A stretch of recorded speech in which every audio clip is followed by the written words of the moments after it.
Jugoslavija je bila zemlja koja je u različitim formama postojala kroz 20. stoljeće. Sastojala se od 6 današnjih država: Bosne i Hercegovine, Crne Gore, Hrvatske, Makedonije, Slovenije i Srbije, koja je imala dvije pokrajine u svom sastavu, Kosovo i Vojvodinu. Pitanje je kako bi ponovo ujedinjena Jugoslavija izgledala danas. Moderna Jugoslavija imala bi površinu od gotovo 256.000 km2 i bila bi na 11. mjestu u Europi ispred Ujedinjenog kraljevstva i iza Italije. Populacija zemlje bila bi malo manja od 20 milijuna stanovnika, što bi ju svrstalo na 9. mjesto u Europi ispred Rumunjske i iza Poljske. Ovo bi bio značajan pad populacije u odnosu na 1991. godinu, kada je zemlja imala 23,6 milijuna stanovnika. Što znači da je od 1991. godine stanovništvo bivše zemlje smanjeno za gotovo 4 milijuna stanovnika.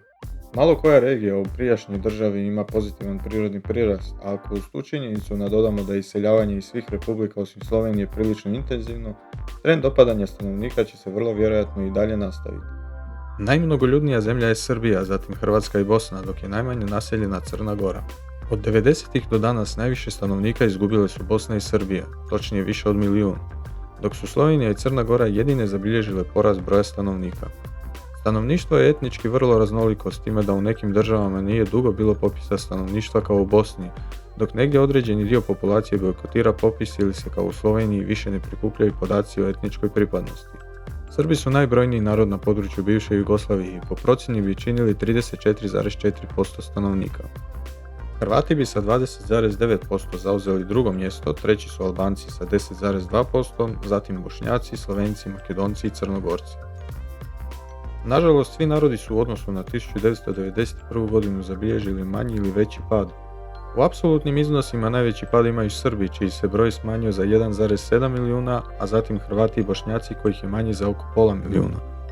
U relativnom iznosu najviše se smanjio broj Crnogoraca, što je djelomično posljedica drugačijeg izjašnjavanja nakon raspada SFRJ. Religijski u bivšoj Jugoslaviji je najviše kršćana, najbrojniji su pravoslavci s 41% i katolici s 27%. Nakon katolika muslimani bi činili oko 21% stanovništva, dok bi preostalih 11% sačinjavale nereligiozne osobe, neizjašnjeni i ostali. 5 najvećih gradova u zemlji bi ujedno bili glavni gradovi nekadašnjih republika, pri čemu bi Beograd i Zagreb imali više od milijun stanovnika s bližom okolicom. Nakon Beograda i Zagreba najveći gradovi bi bili Skoplje i Ljubljana s više od pola milijuna stanovnika. Osim njih, sljedećih 6 mjesta na listi bi popunili Sarajevo i Novi Sad sa više od 400.000 stanovnika, te Priština, Split, Niš i Maribor. Od ovih 10 najvećih gradova najveći porast su zabilježili Novi Sad i Ljubljana, dok su se Niš, Split i Sarajevo smanjili u odnosu na 1991. godinu.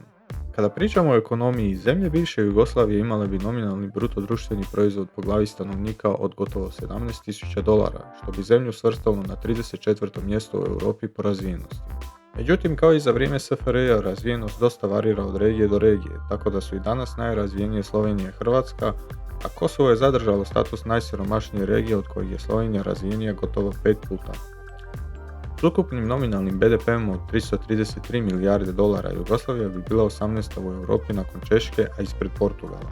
Ovo predstavlja drastičan pad u odnosu na 1990. godinu, kada je Jugoslavija bila 12. ekonomija u Europi ispred Čekoslovačke, a iza Švedske. Najveće nominalne ekonomije imaju Hrvatska i Srbija, dok je najmanja ekonomija Crne Gore. Situacija s prosječnim plaćama bi bila slična, tu bi opet na prvom mjestu bila Slovenija sa 1600 eura, zatim Hrvatska sa 1470 eura, dok bi Kosovo bilo na zadnjem mjestu sa 552 eura. Što se tiče vojne moći, jugoslavenske oružane snage imali bi proračun od oko 5,8 milijardi dolara, a vojska bi imala 76.000 aktivnih vojnika i 68.000 u rezervnom sastavu. To je drastično manje od Jugoslavenske narodne armije koja je imala 280.000 aktivnih vojnika i 3,2 milijuna rezervista. Ono gdje bi današnja država vjerojatno bila uspješnija nego i prije je sport. Sa ovakvim nogometom, košarkom, vaterpolom, rukometom, tenisom, atletikom, zemlja bi vrlo vjerojatno bila pri vrhu ne samo Europe nego cijelog svijeta. Sve u svemu ponovno ujedinjena Jugoslavija imala bi dosta problema. Po ugledu i moći ne bi se mogla mjeriti sa starom državom. Domicilno stanovništvo se nažalost smanjuje u svakoj republici i zamjenjuje. Industrija i poljoprivreda su u velikoj mjeri uništene, pa gotovo svaka republika osim Slovenije ovisi o uvozu svega. Međutim, u nekom utopijskom scenariju u kojem se nisu dogodile 90. na način na koji su se dogodile, u kojem je zemlja transformirana u labavu konfederaciju, Jugoslavija bi vjerojatno mogla zadržati sličan broj stanovnika kao 1991. godine, a ekonomija i standard bi bili dosta veći. Ali o tom utopijskom idealnijem scenariju bi moglo biti govora u nekom drugom videu. Ako vam se ovaj video svidio, lajkajte ga, subscribeajte se i vidimo se uskoro s nekim novim videom.